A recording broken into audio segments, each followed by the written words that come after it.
की नहीं आती, बट हाँ वो परमिशन वगैरह होती हैं, मतलब कुछ प्रोटोकॉल्स बिल्कुल होते हैं आपके करने के। बिल्कुल। बट मैंने जितने मतलब अभी तक मम्मी की जितनी बार भी करी, बट मेरे ऊपर ऐसा कभी कुछ नहीं हुआ, मतलब ऐसा कभी कुछ नहीं, नहीं ऐसा आया नहीं कि। होता। थोड़ा ध्यान रखना होता है। देखो मैं इसका रीजन बताती हूँ कि जैसा मैंने 12th हाउस 12th राशि, हमने ये किसकी साइन है, वाटर का साइन है ना।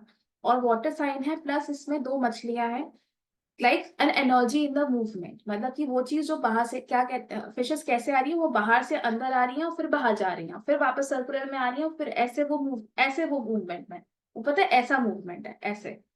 तो ये मूवमेंट क्या दिखाता है कि इसका मतलब आपकी बाहर की एनर्जीज भी आप अंदर लेके आ सकते हो और अंदर की एनर्जी बाहर लेके जा सकते हो। पानी क्या है, फ्लो है, मतलब वो बह सकता है आपकी तरफ। और आपका बॉडी 71% वाटर है।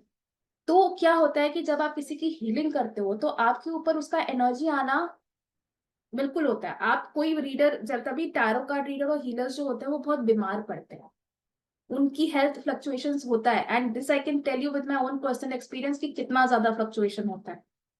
In the moment of time एकदम से गला बैठ जाता है, एकदम से कुछ हो जाता है, कुछ ना कुछ हो जाता है। ईचिंग होने लग जाएगी, कई रैशेस पड़ जाते हैं। ये चीजें होती हैं। लेकिन हाँ, मैं मानती हूँ कि इसका सिम्टम होता है, क्योंकि किसी का कोई हार्ड कर्मा होगा, आपने उसको गाइड कर दिया, आपने उसको मंत्र बता दिया, आपने उसको रास्ता बता दिया, बट उसका जो आपने उसको अच्छा बताया, उसका कहीं रिपरकशन तो यूनिवर्स देगा वापस। लेकिन क्योंकि आपको यूनिवर्स ने चुना था उस चीज को करने के लिए, because universe chose you through your Pisces to do this, you were destined to receive that problem also. ये आप डेस्टिन्ड थे कि उस पर्सन का वो प्रॉब्लम आप अपने सर पे लो। तभी मैंने उस दिन आपको जब पाइसेस पढ़ाया था, मैंने कहा था अब आप सबका पाइसेस, अगर मैं चाहूँ ना, कोई एस्ट्रोलॉजर, कोई इधर टेढ़ा दिमाग का एस्ट्रोलॉजर होगा ना, वो ये कहेगा कि भैया मैं तो नहीं पढ़ा रहा, इसके पाइसेस में ये, इसके ये, इन सबकी एनर्जी तो मेरे पाइसेस में चली जाएगी। It will be a Karma on me. मैं इनको ये सब चीजें नहीं बताऊंगा, मैं इनको ये सिद्धि वाली चीजें नहीं बताऊंगा, ये तो मेरे पे ऐड हो जाएगा। बट आई बिलीव कि नहीं, क्योंकि पाइसेस साइन क्या है, ट्राइडेंट की एनर्जी है, हमें हमेशा याद रखना है। Killing of the poison, trident poison को किल करता है। तो ट्राई टू कनेक्ट कि ये चीजें आपको बल्कि लेनी चाहिए। आप जितना लोगे, आपको ऐसे ही जबरदस्ती आओ आओ, मतलब ऐसे वाला नहीं, but naturally if it is coming towards you, do not deny it, क्योंकि ये यूनिवर्स द्वारा ही आपकी तरफ आ रही है। तो जो आप बता रहे हो ना, ये इसके वजह से है कि लोग थोड़ा सा बाइस्ड हो जाते हैं। फिर मैम उसके बाद मैंने रीड भी करा, जैसे जो जीसस क्राइस्ट थे वो भी हीलर थे। He also use to heal people from diseases. Lord Buddha भी हील करते थे। तो इस फिर हिसाब थोड़ा से। सा मतलब कुछ आंसर थोड़े थोड़े मिले, बट एक होता है ना प्रॉपर होता है कि बहुत लोग कंफ्यूज कर देते हैं मिक्स करके चीजों को। या तो बस वही थोड़ा सा बस डाउट है, ज्यादा डाउट नहीं, थोड़ा सा डाउट बस उस देखो, चीज मैं के। एक चीज बताती हूँ, मैंने बताया था वो तो हमने पढ़ाई की, ट्राइडेंट, ये एक एक्स्ट्रा इन्फॉर्मेशन है आप लोग के लिए कि ट्राइडेंट तो हमने देख लिया वो कैसे बनता है, वो पाइसेस से बनता है, ठीक है। अब आपने देखा हो कि जो फेमिनिन और मैस्कुलिन एनर्जी का संहार करने का तरीका है, क्योंकि शक्ति भी संहार करती है और शिव भी संहार करते हैं। शक्ति इन द माँ of in the form of Durga संहार करती हैं, या माँ काली संहार करती हैं, या माँ काली का संहार थोड़ा दूसरा है। I will not talk about her, she beheads the person. आपने देखा हो माँ काली कभी ना यहाँ वार नहीं करती, यहाँ वार नहीं करती, शी beheads यू। बट माँ दुर्गा क्या करती हैं और शिवा क्या करते हैं, मैं अभी उसकी बात करूंगी। शिवा क्या करते हैं, वो अपना ट्राइडेंट आपके नाभि पे मारते हैं। और राम जी का भी जो त्रिशूल होता है, सॉरी ये बाण होता है, वो जाकर के नाभि पे चलता है। सो वो आपके नाभि पे सीधा करते हैं और आपको डायरेक्ट मोक्ष देते हैं। क्योंकि जो चीज आपके नाभि पे हिट हो रही है, इसका मतलब आपने कुछ अच्छा कर्म किया है और आपको आप मोक्ष के बिल्कुल करीब थे और भगवान ने आपको मोक्ष की तरफ भेज दिया। बट शक्ति क्या करती है, जब शक्ति को संहार करना होता है, वो आपके हृदय पे वार करती है। आपने देखा हो जो शक्ति, जो माँ काली भी है, she is putting her head on the chest of Shiva. माँ तारा है जो उनका सेकंड हमने पढ़ा था महादस महाविद्या, she is putting the leg on the chest of the shav. शव के चेस्ट पे उनका राइट फुट है। और जब वो संघार, कभी आपने देखा हो जब दिखाया जाता है कि वो महिषासुर को मार रही हैं माँ Durga, so she is killing from the heart चक्र। क्यों? क्योंकि आपका विष यहाँ पर है।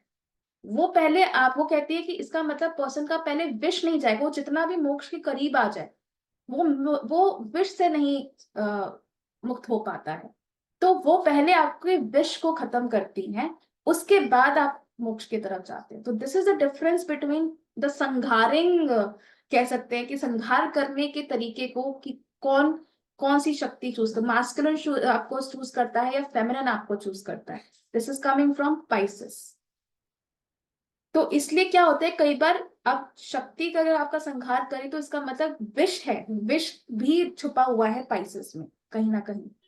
तो वो जब आप किसी का कर्मा लोगे तो हो सकता है कि आपके थ्रोट पे प्रॉब्लम होने लग जाए। थ्रोट सबसे पहले इफेक्ट करता है, इसलिए प्रज्योति को थ्रोट पे हुआ, कुछ ना कुछ था यहाँ पर। ठीक है, मुझे बहुत होता है, मेरा थ्रोट बड़ा अप एंड डाउन जाता है।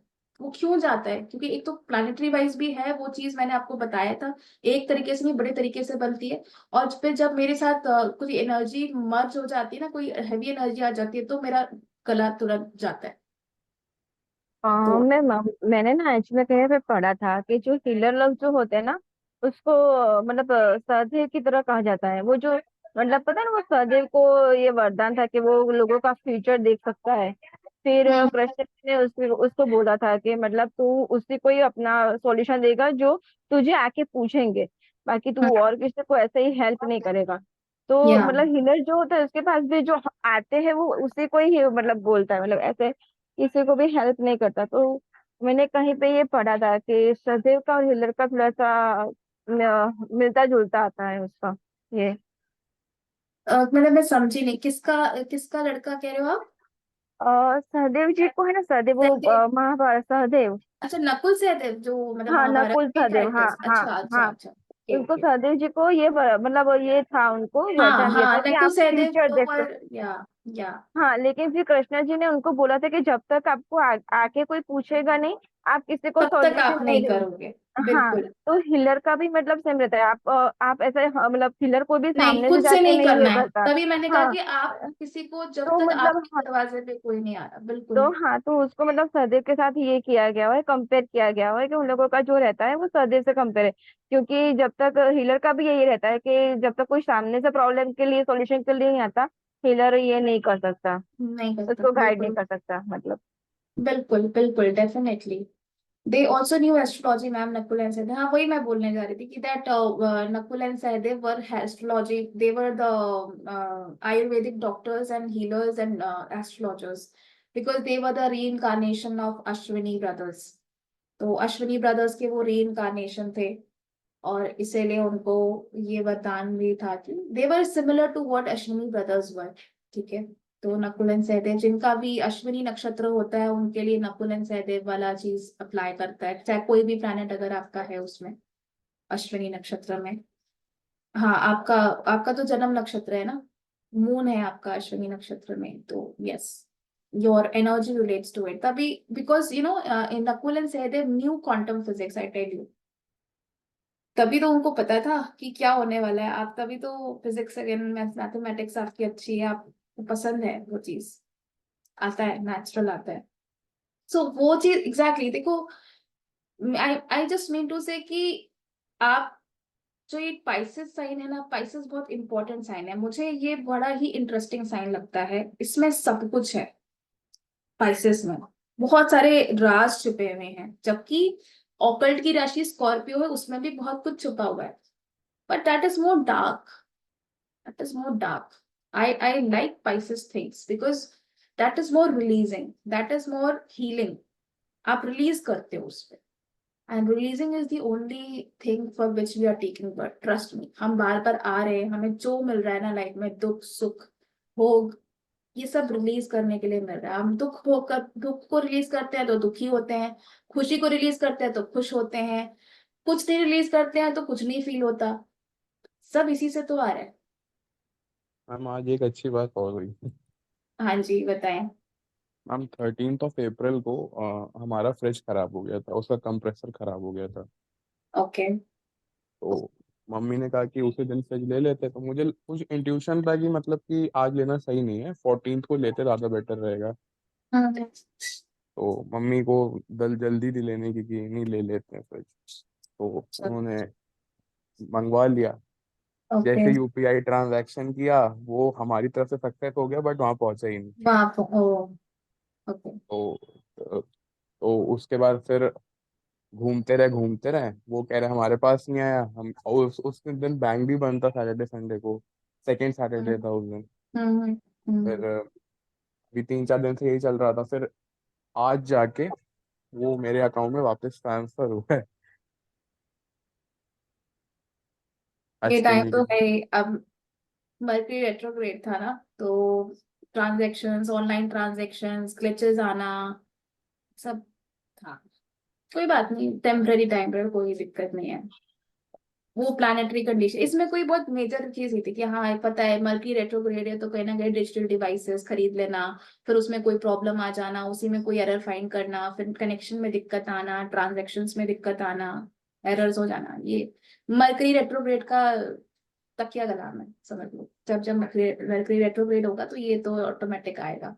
और इसके साथ अगर राहु जुड़ गया तो जो ये आपके साथ हुआ ना, किसी इलेक्ट्रॉनिक गैजेट के साथ, मतलब टेक्नोलॉजी से related gadget, computer, mobile, laptop, tab, fridge, washing machine, जो जिसमें मतलब टेक्नोलॉजी जुड़ा हुआ है, क्योंकि राहु क्या है, टेक्नोलॉजी है, और मरकरी क्या है, वो डिजिटलाइजेशन है, तो थोड़ा सा मतलब चीजों को कनेक्ट करने का माध्यम है, डिजिटलाइजेशन करने का माध्यम है।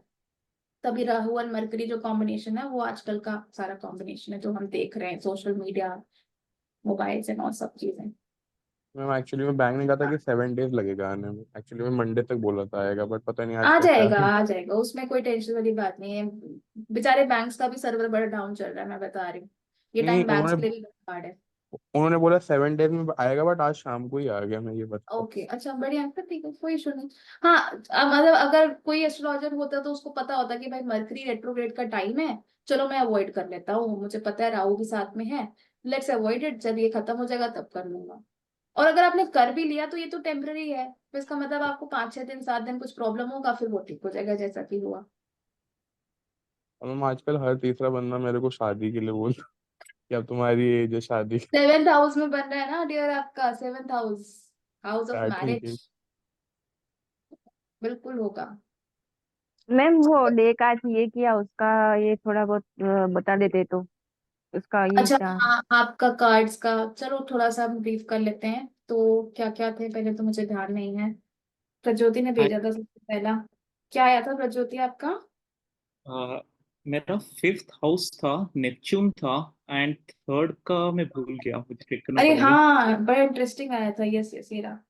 नेपट्यून इन जेमिनाई इन 5th हाउस। चलो इसको लिख कर ही करते हैं, थोड़ा उससे आपको एक मन में पिक्चर भी बनना चाहिए इस चीज का।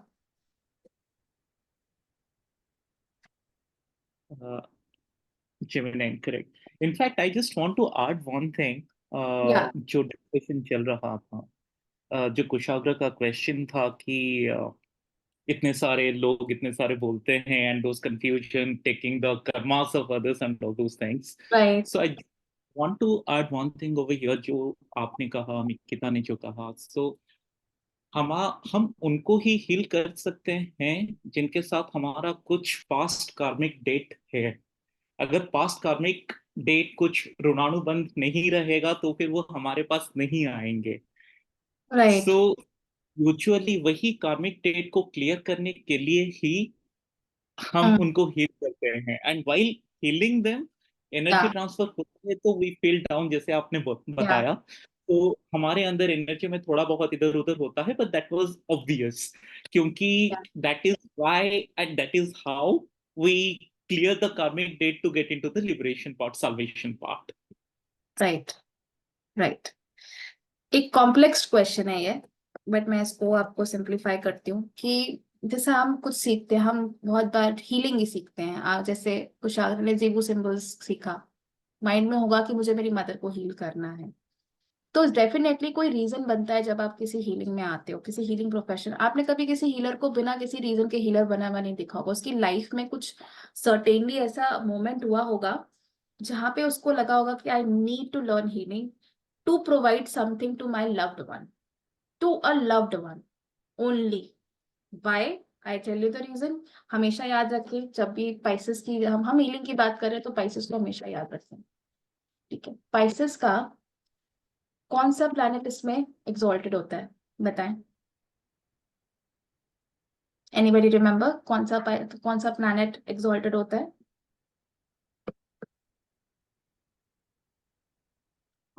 वीनस एग्जॉल्टेड होता है, ठीक है। वीनस किस चीज का कारक है, ये याद है? वीनस किस चीज का कारक होता है? लव का, अफेक्शन का। आपके जो भी रिश्ते हैं उसमें लव एंड अफेक्शन कौन पोर इन करता है, चाहे वो मदर फादर है, पार्टनर है, लवर है, वीनस देता है, ठीक है। अभी आपने सिग्निफिकेटर्स नहीं पढ़े, but I am just adding कि पाइसेस में जो 12th हाउस होता है बेसिकली, उसमें सिग्निफिकेटर सैटर्न को भी देते हैं। सिग्निफिकेटर से 12th हाउस का सिग्निफिकेटर कहने का मतलब क्यों सैटर्न को दिया, उसका रीजन मैंने बताया था कि सैटर्न एक स्लो मूविंग प्लैनेट है, वो आयु को बढ़ाता है, और 12th हाउस सोल को लिविंग का, तो आयु को जनरेट भी करता है सैटर्न, इसलिए उसको दिया गया 12th हाउस। बट अभी जस्ट सैटर्न को हम इग्नोर करते हैं यहाँ पे। तो आपने कहा कि हम जब उस क्या की हीलिंग में आते हैं और उसके बाद हम उसको हील नहीं कर पाते, दैट इज द थिंग, कि हम आते हीलिंग में किसी को हील करने के लिए हैं, किसी रिलेशनशिप को या किसी पर्सन को, और वो नहीं होता। दिस इज द थिंग प्रज्योति, आप कह रहे हो, है ना? जी जी। ठीक है। अब क्या है कि आप आते हो अपने वीनस की वजह से, क्योंकि आपका वीनस आपको खींच के पाइसेस की, क्योंकि वीनस एग्जॉल्ट होता है ना पाइसेस में, प्यार, तो खींच के लाता है आपको, हीलिंग सीखो। तो कोई रीजन बनता है, इससे रिलेटेड आपकी लाइफ में कुछ हुआ होता है। मैरिज, क्योंकि वीनस मैरिज का कारक है। लव, क्योंकि वीनस लव का कारक है। रिलेशनशिप्स, वीनस रिलेशनशिप्स का कारक है। तो आपके इसमें जब कुछ होता है तो वो आपको खींच करके लाता है पाइसेस की तरफ। हील सीखो। अब ये लोगों के लिए अलग अलग वे में मैनिफेस्ट करता है। कुछ लोग हीलर के पास चले जाते हैं कि मेरा बहुत जिंदगी खराब हो गया, मेरे साथ ये हो गया, I need healing, I want to get rid of this energy. और कुछ लोग खुद ही हीलर बनने में इस जर्नी पे निकल चलते हैं, जबकि अगर उनके चार्ट में ये योग होता है कि भाई मुझे हीलर बनना है, क्योंकि मुझे मेरी मदर को, फादर को, सिस्टर को, हस्बैंड को, वाइफ को, रिलेशन को हील करना है। तो वो आपको ना रीजन देता है पाइसेस, आपकी लाइफ में करता है ऐसा कुछ काम कि आपको लेकर आएगा, और उसके बाद आपको सच्चाई दिखाता है। जब आप सीख जाते हो हीलिंग, आपको पता चलता है अरे ये तो मैं कुछ भी करूं, रेस्ट तो मिलेगा, but I can not avoid the Karma, because Pisces is something a destined thing to happen, that is why it is the last house। नहीं रोका जा सकता, जो चीज होनी है, अगर किसी का कोई मृत्यु, कोई चीज जब जहां पे तय है, उसको तो आप नहीं, कोई हीलर नहीं रोक सकता। आपको तब पता चलता है, लेकिन उसका अट्रैक्शन आपको कौन डेवलप करता है? वीनस, शुक्राचार्य। अट्रैक्शन का कारक ही वीनस है, अट्रैक्शन देता है चीजों की तरफ, और जब वीनस को अट्रैक्शन देना होता है तो वो पाइसेस की तरफ सबसे ज्यादा अट्रैक्शन फेंकता है। उसके अलावा वो और भी दो एक साइन की तरफ फेंकता है, वो है कैंसर, कि वो भी वाटर साइन है। और कैंसर किसका कारक है? मून, सॉरी कारक कह रही हूँ, कैंसर का रूलिंग प्लैनेट है मून। मून किस चीज का है? मदर का है। और मून किसी भी ऐसे मदरली फिगर का है, तो ये भी आपको खींच करके लाता है, जो कि कुशाग्र के साथ हुआ अपनी मदर के लिए। या कैंसर 4th हाउस भी है, 4th हाउस यहाँ का घर। घर में जब इंसान, क्या होता है, लेडीज के घर में दिक्कत आती है ना, घर में जब समस्या आती है, एक लेडी क्या करती है? भागती है वो, इस पंडित जी के पास, उसके पास, वो कहते हैं ये पूजा करा लो, ये हवन करा लो, वो भागती है, कैंसर से भागती है। उसका कैंसर एक्टिव हो जाता है, क्योंकि उसको मोक्ष नहीं चाहिए, उसको रिलीफ, उसको मोक्ष की तरफ नहीं जाना है। उसका वीनस अभी मोक्ष की तरफ नहीं पॉइंट कर रहा है, उसका वीनस कह रहा है सुख शांति, सुख शांति, उसके पीछे भागो। तो ये देखना आपका वीनस किस तरफ आपको ढकेल रहा है ना, ये होता है, क्योंकि वीनस एग्जॉल्टेड होता है पाइसेस में, लेकिन उसको 4th हाउस में भी, मतलब 4th राशि में भी वीनस को काफी एग्जॉल्टेड ही माना जाता है, उसका रिजल्ट काफी एग्जॉल्टेड टाइप का ही होता है। कि वो भी वाटर साइन है, लेकिन स्कॉर्पियो में अलग होता है, क्योंकि जो 8 नंबर का होता है उसको मैं अब यहाँ पे टच नहीं करूंगी, आई विल नॉट टच, क्योंकि वो बहुत डिफरेंट है इन दोनों से, ठीक है। वो ऑकल्ट है, तो इसलिए वीनस ऑकल्ट भी देता है, वो एक अलग सेक्शन है, अभी हम सिर्फ हीलिंग हीलिंग की बात कर रहे हैं। So this is, I hope कि आप यहाँ पे थोड़ा सा डिसाइफर कर पा रहे हो कि क्यों आप भाग कर आते हो, क्यों आपको कोई रिलेशन भगाता है, को क्यों आपको कोई रिश्ता कोई चीज भगाती है, और फिर आप उसको देखते हो कि ओ ये तो होना है, I cannot avoid it. It can give me maybe a temporary relief for something, but eventually I cannot avoid that particular event. ठीक है। तो उसमें क्या होता है, फिर आप हीलर जब बन जाते हो तो आप दूसरों को एक चीज आप एक्यूमुलेट करते हो जब आप हीलर बन जाते हो, क्योंकि आप दूसरों को प्रोवाइड कर रहे हो, बाहर दे रहे हो, ये हीलिंग 12th राशि में जा रही है आपकी। तो कुछ एक्यूमुलेशन ऑफ कर्मा आप करते रहते हो हमेशा। उस एक्यूमुलेशन में आप कह नहीं सकते, हम इसको मेजर नहीं कर सकते कि आपके कुछ गुड कर्मास एक्यूमुलेट होते रहते हैं, जो कभी कभी आपकी लाइफ में ना कोई बूंद बन करके आ जाते हैं, भले आपके चार्ट में नहीं भी हो, जिसको हम कहते हैं भगवान की कृपा, जिसको हम कहते हैं कि ये तो मैजिक है, भगवान सबसे सर्वोपरि है, कुंडली कुछ नहीं है, वहां पे ये चीज होती है। तो जो जैसे आपका ये हुआ ना, ये वाला जो एक टाइम चल रहा है, मैंने बताया सिद्ध योगा वाला, ये कुछ ऐसा टाइम है कि आपका कुछ एक्यूमुलेशन हुआ होगा, कि जो लोगों को कुछ ऐसी चीजें मिल जाए, मे बी आपके कोई इवेंट्स टल जाए, कोई कोई फेटल इवेंट टल जाए, ऐसा। So am I able to answer Prajyoti? कुछ अंडरस्टैंडिंग बना इससे आपको? जी बिल्कुल। या तो ये चीज यहाँ से आ रही है। तो दो चीज होती है जिसके तरफ आपका वीनस खींचता है, मोस्टली मैंने देखा है कि on a very plain level वो स्कॉर्पियो की तरफ भी खींचता है। आप लोग उसके एक्चुअली अब मैं आप ये सारों की तरफ खींच के आ रहे हो, मैं आपको बता रही हूँ। Scorpio is what? Occult science, astrology, जो खड़ा है वो मेरे 4 हाउस में ही वीनस है। 4th हाउस में आपका वीनस है, तो बहुत अच्छी पोजीशन पे है। उस पर राशि आपका 12 1 2 1 2 3 3, मतलब वो वीनस इज और इन राशि 9। है तो अच्छी, house wise is in a great position. But अगर वीनस जेमिनाई में होता है तो थोड़ा सा मतलब अपने रिलेशनशिप्स में भटकाव भी देता है, लेकिन अच्छी पोजीशन, वीनस के लिए अच्छी पोजीशन है, लेकिन ओवरऑल मैं ये बोलूंगी। ठीक है। तो ये एंडलेस बात है, आप इतने परम्यूटेशंस कॉम्बिनेशन से आप गिनते जाओगे, 10,000 से ऊपर परम्यूटेशन कॉम्बिनेशंस बन जाएंगे चार्ट में। तो इसलिए आपको ना टेक्निक समझना चाहिए, टेक्निक समझोगे तो खुद से मर्ज करके बना लोगे, क्योंकि आप किसी का कुछ बैठा होगा कहीं पे, किसी का कुछ बैठा होगा, तो कितने भी n number of permutations combinations बन जाएंगे। सो अभी बात करते हैं कि प्रज्योति के जैसे आया था नेपट्यून इन जेमिनाई इन 5th हाउस। तो अब यहाँ पे लेते हैं, आप जब भी किसी की एनर्जी रीड करोगे कार्ड से, हमेशा काल अभी भूल जाओ कि आपकी चार्ट में क्या है। ठीक है, जैसे मैं अभी भूल जाती हूँ कि प्रज्योति की चार्ट में वो पाइसेस असेंडेंट है, वो कौन सी असेंडेंट है, आई डोंट नो, क्योंकि आपको नहीं पता ना, जब एक पर्सन आया, मे बी उसका चार्ट आपके पास हो, मे बी नहीं हो।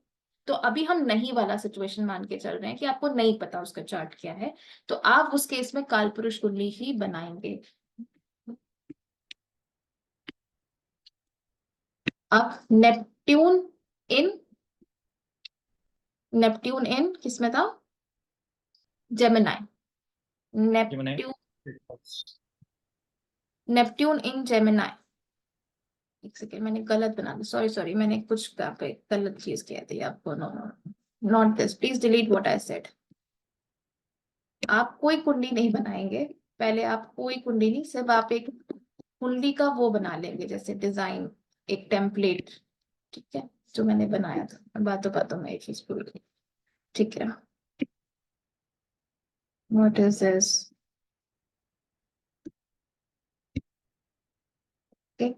ऐसे करके आप कुंडली का एक टेम्पलेट बना लेंगे। अब प्रज्योति का आया नेपट्यून इन पाइसेस, ठीक है, इन 5th हाउस। तो पहले हाउस पकड़ना, 5th हाउस की बात हो रही है, मतलब ये वाले हाउस की बात हो रही है।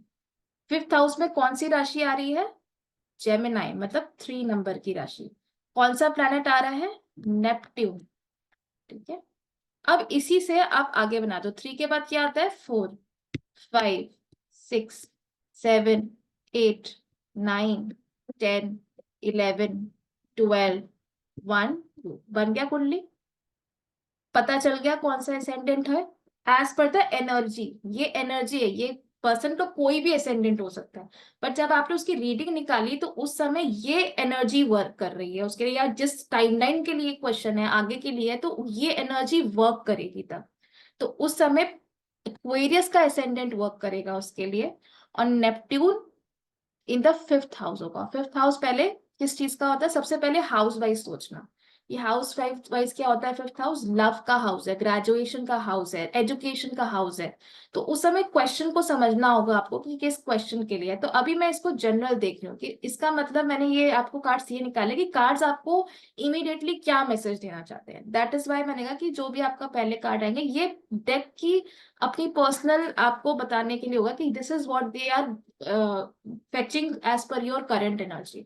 तो नेपट्यून किस चीज का प्लैनेट है, फिलोसफी, हीलिंग, साइकिक एनर्जीज, और पाइसिस की एनर्जी है नेपट्यून। पाइसिस में नॉलेज है, स्पिरिचुअल नॉलेज है। Neptune is also foreign lands, travelling. और किस हाउस में आ गया, fifth house of education, knowledge, talent, love. तो एक बात हमने देखी कि आप ट्रैवलिंग से आप साइकिक एबिलिटीज आपकी बढ़ेगी। क्यों, आप उसकी कोई एजुकेशन कर रहे हो, आप उसके रिलेटेड कोई चीज को पढ़ोगे, वो टैलेंट आपका आपके अंदर अनफोल्ड होगा। राशि क्या है, जेमिनाई। तो अब आपको नहीं पता जेमिनाई का जो रूलिंग प्लैनेट है मरकरी का है, तो उसके लिए आप ट्रांजिट देख लो कि क्या ट्रांजिट है। ट्रांजिट क्या चल रहा है, ट्रांजिट के अकॉर्डिंग इस समय मरकरी यहां पर है। ये एक परिवर्तन योग कहलाता है एस्ट्रोलॉजी में। मतलब अभी आप इसको सिर्फ ऐसे समझोगे कि आपका सेकंड और फिफ्थ हाउस यहाँ पे एक्टिवेट हो रहा है। तो सेकंड हाउस किस चीज का होता है, याद है किसी को, वाणी, थ्रोट चक्रा। किस में प्रॉब्लम हुआ प्रजति, आपके थ्रोट में बना। जी। Cards knows what you are going through. In fact अभी आपने जो बोला, so I could literally connect. Last time भी आपने जो रीडिंग दी थी, it was all about travelling abroad, about more knowledge and all those things, and अभी डिट्टो वही आप बोल रही है फिर से कार्ड्स की वजह से। एब्सोल्युटली। आप देख रही हो ना कैसे यूनिवर्स, आप कैसे इसको एक्सप्लेन कर सकते हैं कोई कि कैसे कार्ड्स ने सच बता दिया। कार्ड्स तो एक पेपर है, एक इंसान हो गया है, पागल हो गया है, ऐसे ही बोल देता है। No no no, nothing is ऐसे। Universe is all time active with you. And I tell you, जब आप इसको फील करने लग जाओगे ना, each moment will feel magical in your life. You will be thankful for letting God give you this opportunity to study this knowledge. And आप इस समय सेकंड हाउस और फिफ्थ हाउस को रिलेट करो। फिफ्थ हाउस एक मोटा मोटा education, talents. Neptune is also about psychic abilities, tarot card reading, going abroad, travelling foreign lands, crossing the sea, क्योंकि उसमें पाइसेस की एनर्जी। और जो नेपट्यून जिस राशि में बैठा है, जेमिनाई, उसका प्लैनेट ही करंट में पाइसेस में ट्रांजिट कर रहा है। तो कंप्लीटली ये एक आप एक ऐसी नॉलेज पढ़ रहे हो जो कि आपको टूवर्ड्स द लिबरेशन भेज रही है, जिसमें आपका थ्रोट चक्रा से रिलेटेड, क्योंकि सेकंड हाउस हमेशा याद रखेगा वाणी से रिलेटेड कोई बात हो रहा है। और सेकंड हाउस आपके वेल्थ एंड एसेट्स की बात कर रहा है, आपके पैसे, आपके एक्यूमुलेशन की बात कर रहा है, आपके लंबे फैमिली कुटुंब जिसमें आपकी प्रॉपर्टी भी आ सकती है, एंसेस्ट्रल प्रॉपर्टी भी आ सकती है। इससे रिलेटेड काम भी आपकी लाइफ में आगे कुछ होने वाले हैं, या हो सकता है आपके माइंड में हो इस टाइम पे। Something related to your house, your well-being of your home, the stability of your home, house, basically, कि ये आपका सेटल हो जाए जी। है, right? Ji. Cards are telling you everything there, yeah. हाँ जी। ऑनेस्टली बोलूँ तो it is something like I am living on a flat right now, rented flat. तो owner is planning to dispose it off and we have to shift somewhere. So okay, shifting जो करना है, मेरे दिमाग में ये चल रहा है, rather than shifting it shifting है with। ना, मूवमेंट आ गया, पाइसेस की एनर्जी, नेपट्यून की एनर्जी आ गई, मूवमेंट की एनर्जी। और याद करें, 3 नंबर की राशि को हमेशा थर्ड हाउस से भी रिलेट करके देंगे। थर्ड हाउस मैंने बोला था शॉर्ट डिस्टेंस ट्रेवल्स, तो हो सकता है घर का कोई शॉर्ट डिस्टेंस पे चेंज होना। जी। Absolutely active. और भी चीजें निकल आएंगी इसमें से, और भी आप याद करें तो सेकंड हाउस किस चीज का होता है, सेकंड हाउस होता है वेल्थ का। और फिफ्थ हाउस को भी हम लक्ष्मी स्थान से ही रिलेट करते हैं। बस अभी आप इतना समझ लो कि फिफ्थ हाउस को भी लक्ष्मी स्थान कहा जाता है। तो कहीं ना कहीं आपको कार्ड्स कह रहे हैं आपके लाइफ में कुछ धन की प्राप्ति हो सकती है, पर धन बहुत एकदम से जा भी सकता है, क्योंकि ट्वेल्थ हाउस, ट्वेल्थ राशि जाने का भी है। मछली है ना, अंदर भी आ रही है बाहर भी जा रही है, तो आएगा भी और जाएगा भी। एक साइड से आएगा बहुत सारा, दूसरी साइड से बहुत सारा निकल जाएगा। जी बिल्कुल आएगा, और दूसरे घर जो लेने वाला है वो शिफ्टिंग में चला यस। तो यू सी, एक कार्ड के कॉम्बिनेशन ने आपकी पूरी जिंदगी खोल के रख दी। अब आप किसी को करंट एनर्जी आपको रीड करनी होगी ना, हमेशा use this astrological deck, you will come to know the reality of their life, what is happening. बस आपको रीड करना आना चाहिए। देखो ये अपना आर्ट होता है। जितना आप नॉलेज एक्यूमुलेट कर लोगे, जितना आप उसको प्रैक्टिस कर लोगे, आपके लिए उतना ईजी हो जाएगा करना। अब मुझे अगर याद ही ना हो सेकंड हाउस क्या है, ये क्या है, ये क्या है, तो मैं उसको जोड़ ही नहीं पाऊंगी ना, फिर मैं कैसे निकालूंगी। यही प्रॉब्लम आता है लोगों को कि फिर लोग कहते हैं नहीं टैरो कार्ड रीडिंग बेकार है, वो सिखाया नहीं। भाई आपको थोड़ा सा प्रैक्टिस करना पड़ेगा, जैसे आपने अपने लाइफ में, अपने स्कूल टाइम में, अपने कॉलेज में प्रैक्टिस किया, इसे भी प्रैक्टिस करना पड़ेगा। तो उसके बाद इसको करते करते आपका अपना साइकिक लेवल, आपका अपना स्पिरिचुअल लेवल, जैसे आपने कार्ड निकाला, अब आप क्या हो ना, आप सब लोग एक्चुअली स्पिरिचुअली बहुत अलाइंड हो चुके हो। जो आप करते आ रहे हो ना, तब से जब से ज्वाइन किया है, आप स्पिरिचुअली इस समय एलिवेटेड सोल्स हो चुके हो। तो क्या हुआ, अब आपने ना जैसे कार्ड निकाला, देखा कितना एक्यूरेट आया। बस अब आपको उसको रीडिंग की कला सीखनी है, अब वही रह के आएगा। Now you are all are actually cosmically very aligned people. Ma'am मेरा भी कार्ड प्लीज गाइड कर दीजिए। Okay. चलिए आगे, आपका क्या था, मैं कितना। Pluto 7 house and Scorpio. Pluto in seven, अच्छा प्लूटो मैंने अभी एक्सप्लेन भी नहीं किया। चलो मैं आज इसको, इस प्लैनेट को थोड़ा सा डिस्क्राइब करूंगी, लेकिन मैं इसको फिर से एक बार करूंगी क्योंकि ये प्लैनेट को और भी तरीकों से लिया जाता है। But I just give you this thing कि प्लूटो इन स्कॉर्पियो। अभी इसी चार्ट में हम दोबारा से बनाते हैं। कैसे करेंगे, पहले हम चार्ट का टेम्पलेट बनाएंगे, एक हॉरोस्कोप का।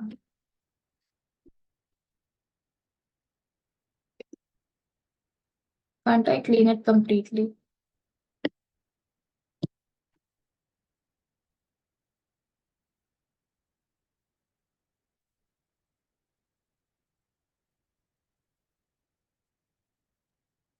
जब तक आप बना रही हैं I just tell you, Yeah, आज दोपहर के टाइम पे मैं ग्रुप में डाला था कि काफी वीक लग रहा है, ऑल्दो मैं 2 घंटे तक बस सो ही रहा था। And Allah absolutely. से मैं उठा एंड मुझे काफी अजीब सा महसूस हुआ कि मैं कहाँ पे हूँ करके, as if I am in a different realm. So उस टाइम पे मैं एक चीज सोच रहा था, एंड आज इनिशियली स्टार्टिंग में आपने वही बता दिया क्या कि चीज। All three have been lucky enough कि हमारा जो स्टार्टिंग टाइम था, पहले शिवरात्रि की वजह से 10 महाविद्या का वो हुआ, उसके बाद अभी नवरात्रि की वजह से हुआ, वही चीज डिट्टो में सोच रहा था, और आपने वो बोला जब स्टार्टिंग हुआ सेशन। एब्सोल्युटली, मैंने तभी कहा ये बहुत कम हुआ है ऐसे लोगों के साथ कि मेरा किसी, मैं उस समय पढ़ा रही हूँ और ऐसे ओकेशंस आ गए बार बार। आप दोनों जी मतलब आपने दोनों कर लिया, देखा जाए 10 महाविद्या और Navratri. This is one very very, you देखो ये आपका डेस्टिनी है, आप लेकर आए थे ये गिफ्ट अपने चार्ट में चोजन वन। लिखा। यस। ओके सो अभी आपका सबसे पहले हमें देखना है हाउस कौन सा आया कार्ड में। आया हाउस सेवेंथ हाउस, ठीक है, ये वाला। अब सेवेंथ हाउस में कौन सी राशि आई, स्कॉर्पियो, मतलब 8। तो पहले आप 8 लिख दोगे यहाँ पे, और प्लैनेट आया प्लूटो, प्लूटो लिख दोगे। अब आप यहीं से नंबर डाल दो, 8 के बाद आता है 9, 10, 11, 12, 1, 2, 3, 4, 5, 6, 7। बन गया चार्ट। अब इसमें सबसे पहले देख लो कि 8 का प्लैनेट कौन सा होता है, कोई बताएगा मुझे। स्कॉर्पियो का कौन सा रूलिंग प्लैनेट होता है, याद है किसी को। ओके, स्कॉर्पियो का रूलिंग प्लैनेट होता है मार्स। मार्स कहाँ पे है, यहाँ पे, आज ही बात कर रहे थे हम। और एक और याद रखिएगा कि स्कॉर्पियो का को रूलिंग प्लैनेट भी होता है, तो उसको भी हमेशा लिखे, दैट इज केतु। केतु यहाँ पे है इस समय ट्रांजिट में, ठीक है। अब अगर आपने ये लिखा तो एक अच्छी बात है कि आप ना ट्रांजिट के और प्लैनेट्स भी लिख लो अगर उसको सेम हाउस में आ रहा है। जैसे कि केतु है तो राहु इधर होएगा ही, ठीक है। फिर यहाँ पे मरकरी भी है और वीनस भी है करंट ट्रांजिट में, और मार्स के साथ अभी सैटर्न भी है जो कि हम आज बात कर रहे थे, ठीक है। तो इतना तो आप लिख ही लो। अब यहाँ पे देखिए तो 7th हाउस, प्लूटो की एनर्जी को सबसे पहले समझते कि प्लूटो क्या है। प्लूटो ना एक मार्शियन एनर्जी टाइप ही है। जैसे मार्स होता है ना कि वो अगर एग्रेशन आता है तो वो डिस्ट्रक्ट करता है, ढह देता है, टावर मोमेंट लेकर के आ जाता है, ट्रांसफॉर्मेशन लेके आ जाता है, चीज को कंप्लीटली खत्म करता है, रीबिल्ड करता है, ट्रांसफॉर्मेशन में लेकर के आ जाता है। इवन आपने कार्ड की इसमें फोटो भी देखे तो होगा प्लूटो की, तो कैसी बनी। आप फोटो से भी, कार्ड्स में बहुत अच्छी अच्छी फोटोज भी बनी है, इसमें काफी अच्छा एक आइडिया दिया हुआ है, जिससे कि अगर आपको नहीं भी याद है तो आप एक फोटो से भी हमेशा एक आइडिया लगा सकते हो।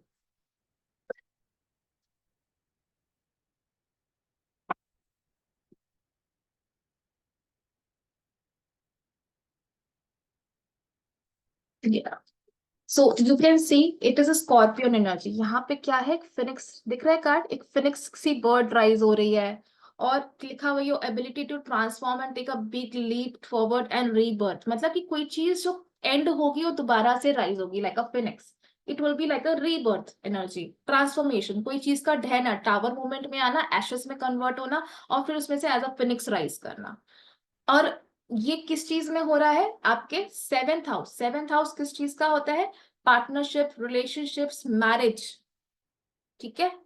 8th राशि किस चीज की होती है, 8th राशि वैसे ओरिजिनली प्लूटो की भी होती है, जो तो प्लूटो मतलब अपनी ही राशि की एनर्जी भी दिखा रहा है। और एडिशनली 8 नंबर का हमने देखा मार्स एंड केतु होता है। मार्स किस साइड गया, यहाँ पे 11th राशि में, 10th हाउस में। तो आप यहाँ पे देखोगे 7th और 10th का रिलेशन समझ लो। वैसे यहाँ पे भावत भावम का रूल भी हमें लगाना बहुत इंपॉर्टेंट होता है, उससे हमें एक और एक्स्ट्रा इंसाइट मिलता है। आई ट्राई टू एक्सप्लेन, अगर आप इस लेवल तक पहुंच पाओ, नहीं तो अभी इतना जोर डालने की जरूरत नहीं, आप बस हाउस हाउस को भी समझ सकते हो। यहाँ से अगर हम 8 टू 10th हाउस तक चले तो कितना डिस्टेंस आता है, 8th हाउस 1 2 3 4 हाउसेस का डिफरेंस है ना। 4th हाउसेस मतलब 8th हाउस का से आगे चले तो 4th हाउस 10th हाउस में जाके उसका भावत भावम बनता है। तो मतलब इसमें हम कितने हाउसेस की एनर्जी ज्वाइन करेंगे, 7th हाउस की एनर्जी ज्वाइन करेंगे, 4th की कर देंगे क्योंकि 4th प्लेस आगे जा रहा है, और 10th हाउस में जा रहा है, ठीक है। इन तीनों की अब एनर्जी निकालते हैं। मिकिता की लाइफ में मोटा मोटा, अभी मैं कोई मैन्यू डिटेल्स पे नहीं जाऊंगी, मैरिज से रिलेटेड कोई प्रॉब्लम जिसमें कि बहुत ज्यादा ट्रांसफॉर्मेशन चल रहा है, जिससे कि घर का 4th हाउस क्या होता है, सुख स्थान, घर का स्थान, घर में चीजों का प्रॉब्लम, और 10th होता है करियर। तो मैरिज की वजह से घर और बाहर के बीच में कोई बहुत ज्यादा स्ट्रगलिंग फेज मिकिता इस समय ट्रांसफॉर्मेशन को देख रही है। लाइक ऐसा हो रहा है मिकिता। यस मैम, हो रहा है। कार्ड्स ने आपको करेंटली बताया। हम्म। और आपके लिए मैसेज भी यही चीज कार्ड लेकर आया है कि प्लूटो की एनर्जी है, प्लीज बी वेयर कि आपके आने वाले टाइम में, मैंने आपको उस दिन कार्ड्स में भी बताया था, और देखो ये फिर कार्ड्स ने बताया है कि आने वाले टाइम में थोड़ी सी चीजें आपके लिए डिफिकल्ट हो सकती है, क्योंकि प्लूटो जो है ना, प्लूटो चीजों को ढेरा मतलब एकदम से ना खत्म करता है, फिर रीबर्थ कराता है। तो आई विल से कि एक ऐसा मोमेंट आएगा जहाँ पे आपको लगेगा it can not work out, really it can not work out, but उसी के बाद अगर आप थोड़ा पेशेंस रख लोगे तो उसमें रीबर्थ हो जाएगा, मतलब कि दोबारा से चीजें रिबिल्ड हो जाएगी, फिनिक्स राइज हो जाएगा। और मैंने उस टाइमलाइन को आपको एक्सप्लेन किया था जब लास्ट सेशन में हमने किया था, तो आपको इस समय भी यस कार्ड्स ने मैम। वही मैसेज दिया। अब इसका अच्छी चीज बताओ क्या हो रही है, मैं अच्छी चीज बताती हूँ। आप कैसे सेव हो गए, अब मैंने कहा था ना कि ये अष्टमी जिसने करी है, ये सिद्ध योगा जिसको पता था और जिसने इसमें किया है, मैं आपको, ट्रस्ट मी, वर्ड्स ले लो, आपकी जो आपने ये महामृत्युंजय मंत्र किया ना, इसने आपकी मैरिज को बचा लिया है, आप समझ लो। इसने आपके रिलेशनशिप्स को, आपकी कई सुख वाली चीजों को बचा लिया इस महामृत्युंजय मंत्र ने। कैसे, अभी हम बात कर रहे थे ना आज मार्स और सैटर्न के योगा की, ये 8th राशि आपकी मार्स सैटर्न के साथ ही बना रही है, यहाँ पे सिद्ध योगा। तो मतलब आपके कार्य से रिलेटेड जो आप काम कर रहे हो, आप जो सीख रहे हो, आप आपके मन में होगा इससे रिलेटेड मैं आगे काम करूंगी, वर्क करूंगी, इससे मतलब अपना करियर बनाऊंगी, डेफिनेटली आपके मन में होगा। चलता रहेगा। यस मैम है। और इस एनर्जी ने आपको आपकी मैरिज को सेव कर देना है। जो ये आप सोच रहे हो, इस मंत्र ने आपको जो आज करवाया, ये मंत्र जो आपके गया, ये आपके 7th हाउस में गया, आपको पता है? ये जो मंत्र आपने किया है महामृत्युंजय, ये आपके डायरेक्टली 7th हाउस में किया है, और ये आपके वर्क में आगे लगेगा। जो आपकी मैरिज को, जब इसमें एक ट्रांसफॉर्मेशन फेज आएगा, प्लूटो वाला टाइम आएगा, उस टाइम पे ये वर्क ही आपको बचाएगा और उस मैरिज को फिर दोबारा से रिबिल्ड कर देगा। देख लेना आप, ये होगा। थोड़ा सा डीप है, चीजें डीप है, ऐसे एकदम से कनेक्शन नहीं बैठता है, बट आप मोटा मोटा ऐसे बैठा सकते हो। जैसा कि मैंने आपको ये बोला कि पहला हाउस देख लो, 7th हो गया, भावत भावम वाला हाउस देख लो, काउंट करके वो लिख लो, प्लस प्लस करके सारे हाउसेस लिख लो। तो हाउसेस से आपको ना ये पता चल जाएगा कि ये कौन से एरिया, लाइफ के किस एरिया में बात हो रही है। आपको एरिया पता लग जाएंगे कि ये इस एरिया की बात हो रही है। फिर उसमें पड़े हुए प्लैनेट्स को जोड़ लो, फिर राशि को जोड़ लो, राशि को हाउस जैसे भी पढ़ो, जो राशि लिखी है ना उसको हाउस जैसे भी पढ़ो। अब जैसे अगर 8th राशि 7th में लिखी है, तो 8th हाउस जैसी चीजें 7th में होना। 8th हाउस किस चीज का होता है? हमने क्या पढ़ा था? डार्क कर्मा। डार्क कर्मा वो चीज जो ऑकल्ट साइंस में है, जो कि डेप्थ में है, कोई ट्रैजिक इवेंट्स होना, ये आपकी किस चीज में उठकर आ रहा है? आपकी मैरिज में उठ करके आ रहा है। और 10th हाउस से संबंध बना है। 10th हाउस में कौन सी राशि है? 11th राशि। 11th राशि मतलब 11th हाउस जैसी चीज है। 11th हाउस क्या है? Wish fulfilment. आपकी कोई, मैम की पोएट्री ही बहुत कुछ बता रही थी। ओके, मैं अभी समझी नहीं क्या बोला कुशाग्र आपने। लेट मी कंप्लीट, फिर मैं पढ़ती हूँ। ओके, 11th हाउस आपका बताता है विशेस, डिजायर, फुलफिलमेंट। और एक 11th हाउस का बहुत बड़ा मीनिंग होता है गुरु चरण, गुरु कृपा। क्योंकि इसका एक रीजन होता है, ये एस्ट्रोलॉजिकली निकाला हुआ एक बहुत इंपॉर्टेंट चीज है। तो आपके ऊपर कोई कृपा देवी जी ने कर दी है कि आपकी मैरिज बचेगी। 100% लिखा के लिखो ये। और ये महामृत्युंजय मंत्र, आप जब भी कोई प्रॉब्लम होगी, रीड दिस मंत्र। मैंने आपको तभी कहा था कि आपके बीच में जब लड़ाई हो, जब कोई ज्यादा अग्रेशन हो गया, स्टार्ट चैंटिंग दिस मंत्र on the name of your husband, he will come down. और ये मंत्र अब आपके लिए यूज होगा, आप इसको यूज कर पाओगे। ठीक है? 7 हाउस जब निकल के आया ना, तभी मुझे लगा कि ये 7 हाउस निकल के क्यों आया होगा, कुछ तो है उसमें मतलब। 7th हाउस है तो मोटा मोटा तो दिख ही रहा है कि मैरिज से बात हो रही है। और फिर हम ट्रांजिट में देख लेंगे। अब अगर इसको आप जिस भी टाइमलाइन के लिए निकालोगे, देखो इसमें मैंने आपका टाइमलाइन डिस्क्राइब किया था, मैंने आपको कहा था बस आप निकाल लेना। तो अभी टाइमलाइन इस पे कुछ हमने लिखा नहीं था। मान लो आप कोई क्वेश्चन देख रहे हो, आप कह रहे हो, किसी ने पूछा आपसे कि जून में मेरा समय, आगे आने वाला टाइम कैसा रहेगा, तो आप फिर जून में देखो कि 8 नंबर मतलब मार्स जून में किस वाली राशि में ट्रांजिट कर रहा है। मान लेते हैं कि जून में मार्स इधर आ गया होगा तब तक पाइसेस राशि में, तो आपके ये और ये वाला हाउस रिलेट हो जाएगा, 7th और ये वाला हाउस। तो उस हिसाब से बनेगा, फिर आप उसके हिसाब से वो प्रिडिक्शन हो जाएगी। ये तो करंट एनर्जी का हो गया, फिर वो आप प्रिडिक्शन के तौर पे उस चीज को बताओगे। ठीक है? 11th और 8th को, इसको 7th को रिलेट करके उसके बीच में डिस्टेंस कितना हो जाएगा? फिर मतलब होगा 7th house plus 5th house, क्योंकि 5 डिफरेंस हो जाएगा, और प्लस 11th हाउस। तो पहले इसका मतलब आपके इन इन हाउसेस की एनर्जी को वो कंबाइन करेगा। 7th हाउस आपके मैरिज रिलेशनशिप, 5th हाउस मतलब आपके बच्चे से रिलेटेड, क्योंकि आप मैरिड हो। ऑलवेज रिमेम्बर कि 5th हाउस आपके बच्चों का होता है, और 11th हाउस आपकी बून्स, विशेस, डिजायर्स, फुलफिलमेंट। तो मतलब कुछ इसकी वजह से बच जाएगा, 5th हाउस की वजह से आपकी मैरिज में। और 5th हाउस और 11th हाउस एक दूसरे की तरफ देखते हैं। और आपका जो 11th हाउस होता है वो भावत भावम से आपके पार्टनर और आपके बीच में आपके बच्चे को लेकर के कोई टेंशन होगी, और इसलिए वापस जुड़ जाओगे। देख लेना, ये होगा। क्यों? क्योंकि 7th हाउस से भावत भावम से देखे तो 7th हाउस आपका पार्टनर का होता है, उससे 5 हाउसेस आगे चले तो 11th हाउस मतलब आपके पार्टनर का बच्चा भी तो 5th हाउस हुआ ना। आपके पार्टनर से 5th हाउस आगे बढ़े तो 11th हाउस है, मतलब ये आपके पार्टनर का बच्चा और आपका खुद का बच्चा भी 5th हाउस में होता है।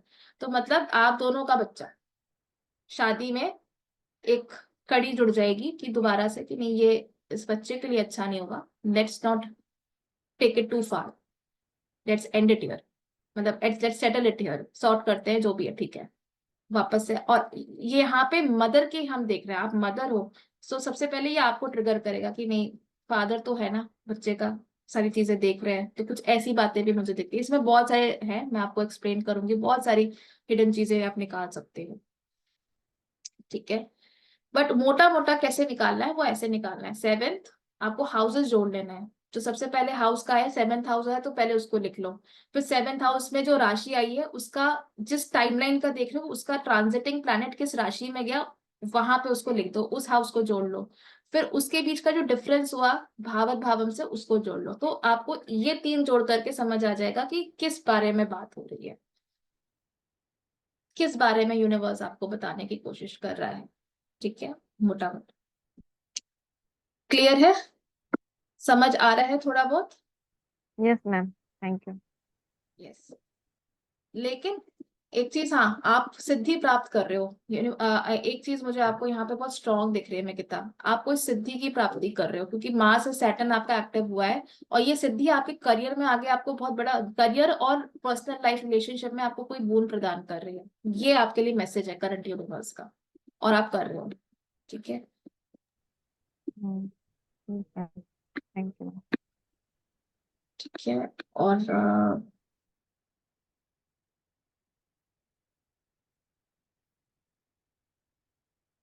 एक चीज मुझे इसमें और दिखती है कि क्योंकि टेंथ हाउस का भी इन्वॉल्वमेंट है, आप जरूर इसमें से आगे करंट टाइम के हिसाब से देखें तो जरूर आप इसको करियर में भी करने की कोशिश करोगे, अपने इसको कन्वर्ट करने के लिए जल्द से जल्द आपके काफी एफर्ट्स इसमें जाएंगे, और कर भी पाओगे आप, क्योंकि सैटर्न इन्वॉल्व है यहाँ पे, एनर्जी बहुत ज्यादा है, ठीक है। ओके, सो अभी कुशाग्र का भी फटाफट देख लेते हैं। If I remember, Leo fifth house and V से कुछ एक था actually.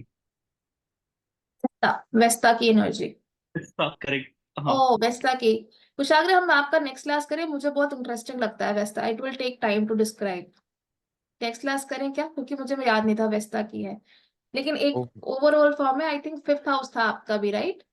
Correct, yes ma'am, fifth house. Leo fifth house and Wester 18th। Leo fifth house, मतलब आपकी काल पुरुष कुंडली ही बन रही है फिफ्थ हाउस, वन ये है। तो मैं अभी वेस्टर्न को जस्ट बहुत शॉर्ट में करूंगी, but just explaining a very very in a very brief manner. मैंने कुछ आपने गलत 5 नहीं, ऊपर लिख दिया। 1 2 3 4 5 6। सॉरी, आपने 15-20 मिनट के लिए बोला था एंड ऑलमोस्ट 1.5 घंटे आई नो, से अब। वो तो अच्छा हुआ मैंने कोई सेशन नहीं रखा था आज, तो मैं आपके साथ बनी हुई हूँ, वरना मैं, क्योंकि मैं आज कुछ भी नहीं रखना चाहती थी, तभी मैंने आप लोग का सेशन रखा था। I wanted to just stay silent and within me, but कोई बात नहीं, यही मेरा शायद टाइम था, इसलिए उन्होंने रखवाया।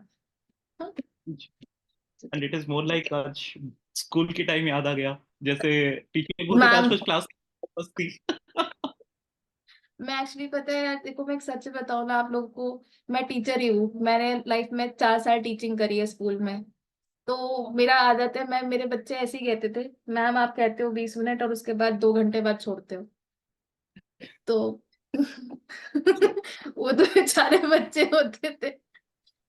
आपका, आई होप कि आपका 7th पीरियड नहीं होता था, या फिर 8th पीरियड गेम पीरियड भी आप ले लेती होंगी।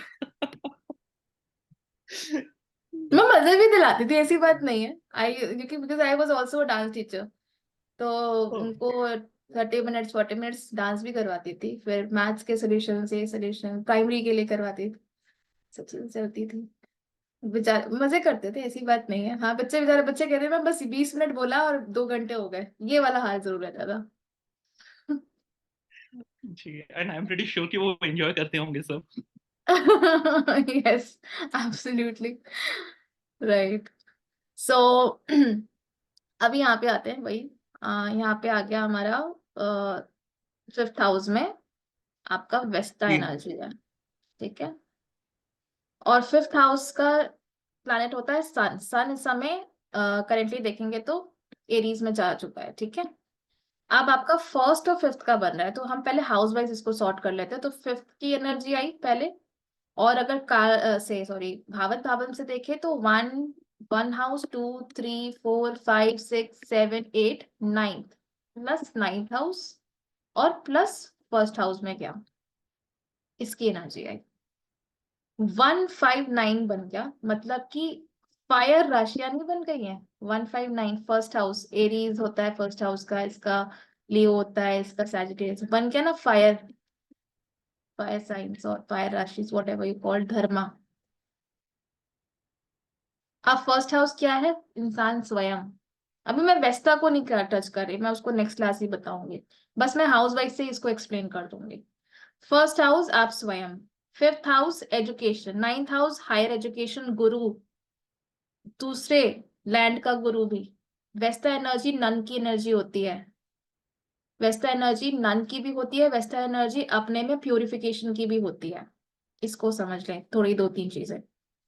और fifth house education talent skills, इंसान अभी इसी अपने को एजुकेट करने, हायर एजुकेशन स्पिरिचुअलिटी को कनेक्ट करने, गुरु से कई सारे गुरुओं को सुनने, बुक्स बुक्स भी आती हैं यहाँ पे, और स्वयं की तरफ वापस, ये ही चीज में इंसान अभी घूम रहा है कुशाग्र।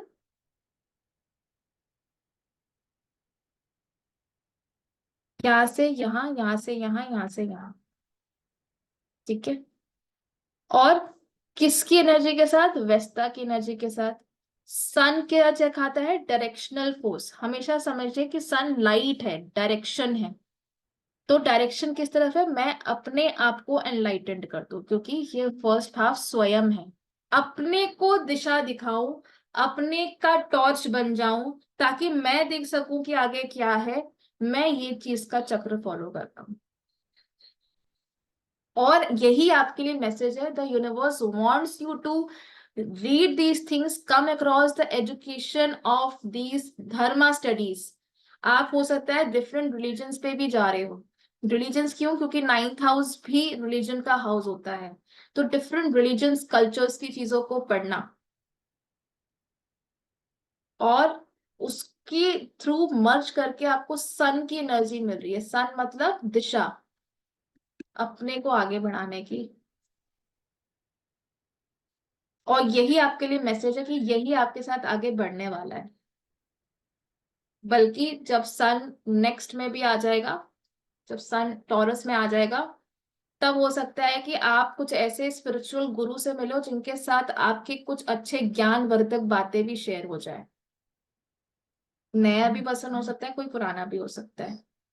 ट्रेडिशनल नॉलेज, आपको ट्रेडिशनल नॉलेज मिल रहा है, क्योंकि जो टॉरस और टॉरस की, याद रखें टॉरस की प्लस सैजिटेरियस की जो नॉलेज होती है, टॉरस में भी ना बहुत ये हायरोफेंट का कार्ड होता है टैरो में, हायरोफेंट देखोगे तो ट्रेडिशनल नॉलेज को दिखाता है, और सैजिटेरियस, ये दोनों ना ट्रेडिशनल नॉलेज को दिखाते हैं, जो culture to culture wise differ करती है, टू जो religion to religion, land to land, geographical land to land wise differ करती है। करेंगे कुशाग्र, वो कर रहे हैं, और उससे उनका ये वेस्टा जो मैं नेक्स्ट बताऊंगी, अभी बस इतना समझ लिया, एक नन की एनर्जी, प्यूरिफिकेशन की एनर्जी होती है Vesta. If you see the card also, very interesting photos में बना हुआ है, एक ऐसा सही फोटो बना है जैसे कि ना वो ग्रीक का भी पढ़ते हैं, चाइनीज का भी पढ़ते हैं, वेस्टा उसी की एनर्जी है एक्चुअली में।